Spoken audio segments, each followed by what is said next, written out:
পৃথিবীর সর্ববৃহৎ জানাজা এটা প্রতিষ্ঠিত হয়েছে। কত মানুষ জানাজায় শরীক হয়েছেন তার কোনো সীমা রেখা নাই, পরিসংখ্যান নাই। বাংলাদেশের নেত্রী নন, তিনি সারা বিশ্বের গণতান্ত্রিক কামী মানুষের নেত্রী হিসেবে নিজেকে প্রতিষ্ঠিত করেছেন। নেত্রী বেগম খালেদা জিয়া আজ আমাদের মাঝে নেই, কিন্তু তিনি মানুষের অন্তরে আছেন।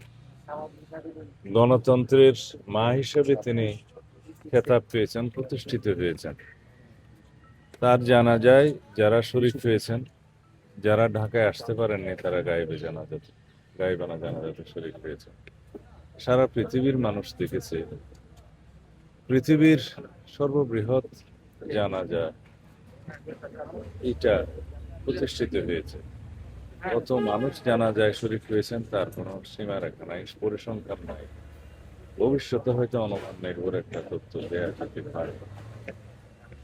তার কারণ হলো বাংলাদেশের মানুষ শুধু নয়, সারা পৃথিবীর মানুষ জানে, বিশ্বাস করেছে গণতন্ত্রের লড়াই সংগ্রাম করতে করতে একজন সাধারণ গৃহিণী কিভাবে সারা বিশ্বে গণতন্ত্রের রক্ষক হতে পারে, গণতন্ত্রের জন্য দৃষ্টান্ত হতে পারে।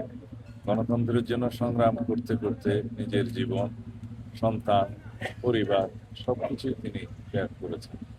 বলতে গেলে এই দেশের জন্য, এই দেশের মানুষের জন্য, দেশের মাটির জন্য তার যে টান, তার যে ভালোবাসা, তার যে ভক্তি, তার যে দেশপ্রেম, তার কোনো তুলনা নেই।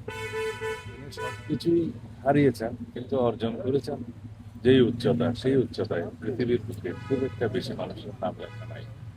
আমরা তার সেই ত্যাগকে, তার সেই অবদানকে, তার সেই দেশপ্রেমকে পাতিয়ে করেই আমরা সামনের দিনে শক্তিশালী গণতান্ত্রিক বৈষম্যহীন বাংলাদেশ বিনির্মাণের চেষ্টা করতে হবে।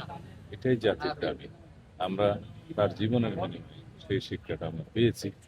আমরা সেভাবেই দেখি, তিনি বিএনপির নেত্রী নন, তিনি বাংলাদেশের নেত্রী নন, তিনি সারা বিশ্বের গণতান্ত্রিক কামী মানুষের নেত্রী হিসেবে নিজেকে প্রতিষ্ঠিত করেছেন।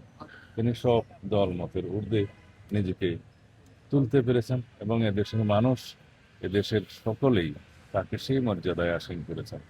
এটাই আমাদের জাতীয় জীবনের প্রাপ্তি। অন্যদিকে আমরা তাকে হারালাম, সেই বেদনা, সেই শূন্যতা কখনোই পূরণ হবে না।